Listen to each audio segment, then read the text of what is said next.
Doctor, 3 दिन से बच्चे को बहुत तेज बुखार था। अब बुखार उतरा तो अचानक पूरे शरीर पर लाल दाने निकल आए।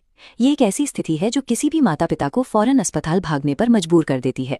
3 दिन के भीषण बुखार के बाद जब तापमान गिरता है तो बच्चे की त्वचा पर छोटे लाल धब्बों का एक समूह उभर आता है। इस स्थिति को चिकित्सा जगत में रोजियोला या सिक्स्थ डिजीज के नाम से जाना जाता है। ये वायरस मुख्य रूप से 6 महीने से लेकर 2 साल तक के छोटे बच्चों और शिशुओं को ही प्रभावित करता है। चूंकि यह दाने बुखार की दवा देने के ठीक बाद उभरते हैं, इसलिए अधिकांश देखभाल करने वाले इसे दवा से होने वाला कोई गंभीर एलर्जिक रिएक्शन समझ लेते हैं।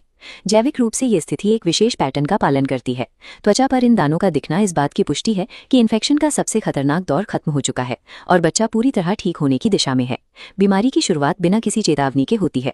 बच्चे को अचानक बहुत तेज बुखार आता है जो 3 से 4 दिनों तक लगातार बना रहता है। इस दौरान बच्चा काफी असहज और चिड़चिड़ा महसूस करता है और उसे संभालना काफी मुश्किल हो सकता है। इतने उच्च तापमान में सबसे बड़ी चुनौती फेब्राइल सीजर होती है, जहां बच्चे को बुखार के कारण अचानक झटके आने का खतरा रहता है। कई दिनों तक थर्मामीटर की सुई को नीचे ना आते देख माता पिता मानसिक रूप से काफी तनावपूर्ण स्थिति से गुजरते हैं।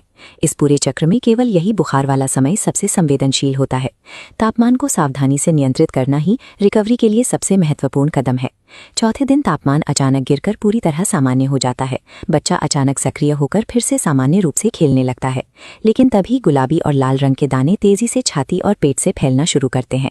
ये दाने अन्य इन्फेक्शन से अलग होते हैं क्योंकि इनमें किसी भी तरह की खुजली या दर्द नहीं होता और बच्चा इनके होने के बावजूद बिल्कुल सहज रहता है।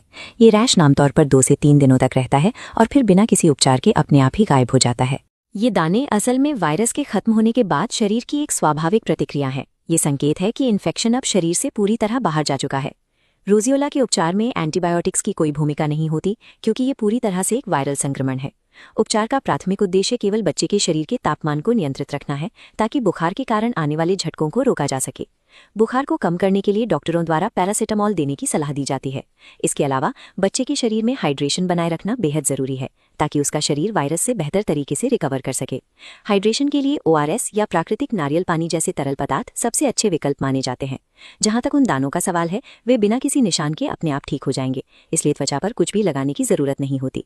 सिक्स्थ डिजीज बचपन का एक सामान्य हिस्सा है। सही जानकारी होने पर यह डरावना दिखने वाला लक्षण केवल धैर्य और हाइड्रेशन के जरिए आसानी से प्रबंधित किया जा सकता है।